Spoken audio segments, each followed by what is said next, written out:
Oh, hello, Max. Okay, so let's talk about your job. So how long you have been working in the gaming industry? I've been working in the gaming industry for 8 years already. So what's your position? I'm currently a solution architect slash lead video game programmer. So what is this company's working on? Actually, we're working for services, as we call it. We have back-end, we have front-end web developers. You also provide front-end web developers? We have everything. We call it kind of 360 experience. We have everything. Games, back-end, website. So if you want a video game that has a website and needs to communicate to a back-end, then we can have the whole infrastructure and so even merely a 3D animator. Yeah. So I can ask for animation service only. Yes, we do that as well, but rarely. It depends on the company. Like we did that for Ubisoft, for example. That's nice. Yeah. So you don't really develop games. You just work for other companies. No, we develop games for other companies with their IP. So talk about the team. So what should a team look like? Well, actually, you have many people. It's a whole team. So you're working with, art director. Then you have the IT directors. You have the technology director. You have UX designers. You have UI artists. You have 3D artists. Just talk about the team you're working in right now. So how many people in the team? No, right now I'm not really working with a team. That's the thing. I'm working with a project manager. I'm working with some artists. But since I'm starting a project, I'm not working. I'm kind of alone right now. But as I said, it depends on the project. But usually you work with a whole team.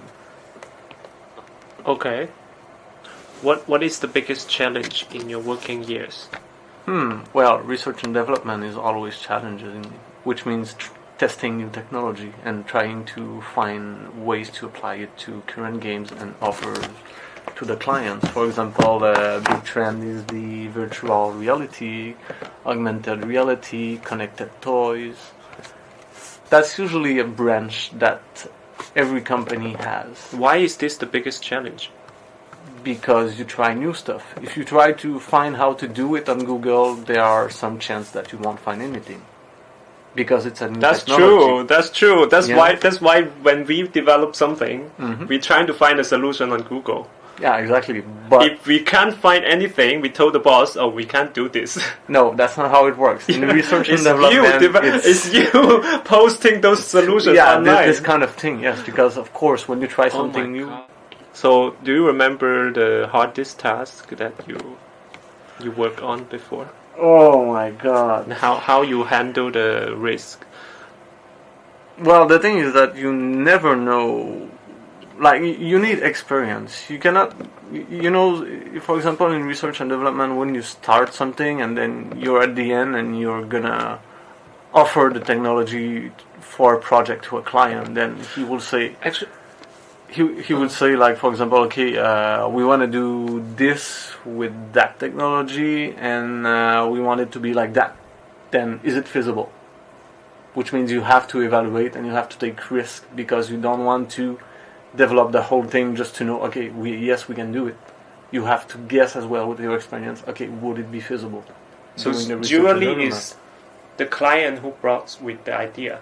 It depends. Sometimes it's us who will bring the idea to bigger companies, because they have the money at the end. So if we try the technology and we're ahead of everyone, then we say, oh, look, we're able to do this. Do you want to try it? So you did your own research before clients come to your company? Yeah, that's why we're doing research and development. Okay. It depends as well, because we have contracts with clients, so we're kind of dedicated to some clients, and we bring ideas to them to help them as well. So at the same time, research and development is helpful for that. That's cool. Yeah. Okay. So next, I will ask some ordinary questions that from people. So do you know the salary range here in Montreal, in Canada? But usually, for a beginner, the minimum would be like 45. Nowadays, that's the beginning. What is the average, you think? For 5 years developer, it's kind of turning around 60, 55, 60. Yeah, but the good thing about video game industry is that the conditions are good. So, for example, you can work pretty much whenever you want. You can start working at 10 in the morning, and I don't think it would cause a problem with your company, you know. Not all the time. Flexible hours? Exactly, yeah. And, you know, as well as having beer in the afternoon. A Friday afternoon, drinking beer while working. That's the kind of thing. But does other companies do the same thing? Yeah. So it's not just gaming companies? Well, actually, mostly in video games company. So do you play video games in the office? Well, if you want, like for example, at lunch, we have board games. So people who want to play board games, there's a bunch of people playing that. So how long is your annual leave? How many vacation do you have? Well, actually, how long is your vacation? It's pretty much like it is in Canada. So actually, if you worked for 5 years, you can take 3 weeks. Before that, it's 2 weeks. After 10 years, you have 4 weeks. You can always negotiate, but that's pretty much the rule. Does these days including the sick leave? No, it's just vacations. Okay, so if you are sick, you can ask. You have 5 days usually. You have 5 days per year. Yeah. Okay. Cool. So do you have crunch? Do you know what is crunch? Yeah, of course we do. Every video game programmer know what it is. I also know what is crunch, but I think you have a good life, so you don't know what is crunch. That's the other problem in the video game industry, because you know, if you don't do overtime, your bosses won't like you. So that's not nice, because they can say, okay, we don't want you to work for us anymore. They can say that like the next day and you're gone. So really? Yeah. If you say no, I don't do crunch. Well, it's legal to do that, but you know, they won't like you, and they'll find another reason to say, okay, we don't want you anymore. So you better do some. I mean, you can say no sometimes, of course. So do you have crunch a lot before? We had before, but I mean, everyone got tired, and then the upper direction knew about it, so they tried not to make us do overtime too much anymore. What is the worst crunch? 80 hours a week. That's a lot. It's like 2 weeks in one. Yeah, that's like 16 hours per day. I mean, I did that maybe 3 times in 8 years. So, you know, that's the maximum you can do anyway. You're not gonna do more than that, that's for sure. But usually, normal crunches, maybe you'll go to 45 hours. 50 maximum sometimes. You get paid for the overtime. Oh, it right? depends. It depends on your contract. For example, I'm being paid yearly, so my overtime is not being paid. But I have a bank that I can use kind of 1/3 of my overtime hours, but I cannot use it all as overtime hours. Like for example, if I want to take a day off, then I can take one if I work 3 days in overtime. You mean 1/3? Yeah. So if you work overtime for 3 hours, you get 1 hour. Yeah, that's pretty much the rule. But some people are being, you know, some people will get paid for the overtime because they're being paid per hour. So that's different kind of payment. Okay. The next part is we'll talk about the future of this industry and, you know. So do you think Unity programmer or game designer or artist is a promising job? It's a good career? Yeah. Or do you think it's just a job for young people? Well, it depends, because of course for young people it's more, I don't know, like people will be attracted a little more by that because they're playing video games a lot. Mm-hmm. And the thing is, when you're young, you don't have a family most of the time, so you can work a lot more. You can do overtime. That's not a problem. For sure. But for old people, that's not how it works. You know, they have family, they cannot work overtime all the time, and we see a lot of people going out of the gaming industry when they're older just because of that. When they reach like 40 years old, they're so done. it's normal. So yeah, people normal. live gaming industry Yeah, to they do something else. Yeah, exactly, because sometimes it's too much. Right? So you don't meet many people, old people in this industry? Well, in my company, not really. In other companies, maybe, but I haven't seen many either. So what would happen when they get old? They quit the job and then they... Yeah, I mean, they're going to find something more relaxed. Maybe they either get promoted to, for example, producer or project manager. Yes, as well. Yes, of course. Yeah. Otherwise, they can work, for example, for the government. You don't do overtime, and you have a lot of good competition. But you're not gonna work in the video game industry.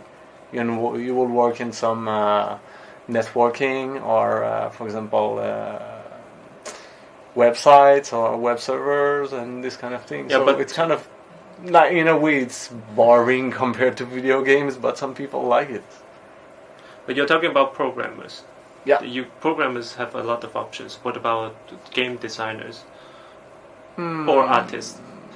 Artists, maybe. Well, artists, they have a lot of job as well. Yeah. If they work for video games, they can work even for, well, depending on advertisement. Yeah, exactly, and even movies and VFX projects and this kind of thing. But what's your plan? How do you think at certain age you will quit this job and maybe do something else? right now I don't have any plan on quitting, but it's hard to say. Maybe one day, exactly. Maybe you would start your own company, right? Yeah. And the other thing is that when you work for a small company, it feels more like a family than if you work for a big company. Because for big companies, you're more like a number. You probably don't know your boss, you don't know many people, and you cannot say they're your friends except if you work like closely with them, like other programmers. Yeah. But in a small company, I know my directors very well, and we're friends, and it's very different. Yeah. Share some information about how you improve yourself in this industry. For example, how do you keep pace with the latest technology? For example, if you're a iOS developer or macOS developer, Apple has a lot of documentation and examples on new features that they release. For example, with their WWDC presentation. Do you follow that? Well, I have to, yeah. Yeah, I mean, I do, because it's part of my job. You need to read all the new features from iOS 14. Well, yes. Like, for example, we worked on a new feature just to be featured. Because you work on a new feature, if you don't work on a new feature, you would just... No, I mean, you have to know them. Someone has to know them, So, because you are the leader, you have to know it. Well, yes, but I mean, I have a team as well. And as well as the client will also check what's new, and then they'll say, "Oh, there's a new feature. We would like to have it in our app. Can you do it?" Yeah, so that's true. So for people who wanted to join this industry, but they are not confident about their skills.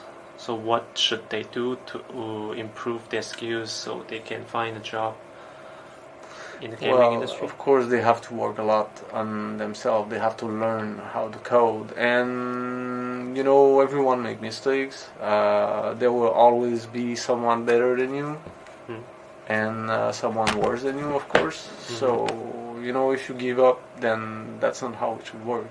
You should always try to be better. Just learn from the bets. Learn from the errors. People better than you. Yeah, that's a goal. Usually, when you enter the video game industry, you're a beginner, So you learn from senior people. Like myself, I did not know how to work with a toy, like a microcontroller with embedded software and Yeah. That's a rare technology. Not many people know. Yeah, exactly. So, you learn from scratch. Someone has to teach you, and then you learn as well on Googling and this kind of thing. First one is, does it matter the major I study in university, which has nothing to do with gaming? Or what majors should I choose when I entering university? Oh well. If I want to work in the gaming industry, what should I learn in university? Well, I mean, it depends on what you want to do. Usually, just a computer science, baccalaureate in computer science is enough. But of course, you can do a specialization or concentration on video game development. And you don't have to go to university as well. There are many programs specialized just in video game development. It's also true that you don't have a university diploma. No. I mean, I'm a programmer. I know programmers who don't have a baccalaureate. Most of them don't. Most of them in my company don't have nothing. Yeah, exactly. Well, no. Actually, us, they have actually... They have some trainings, they have college. Yeah, college as well. Yeah. Maybe just one year college or 2 years college. Yeah, yeah, exactly. Like that. Mm. My leader is 21 years old.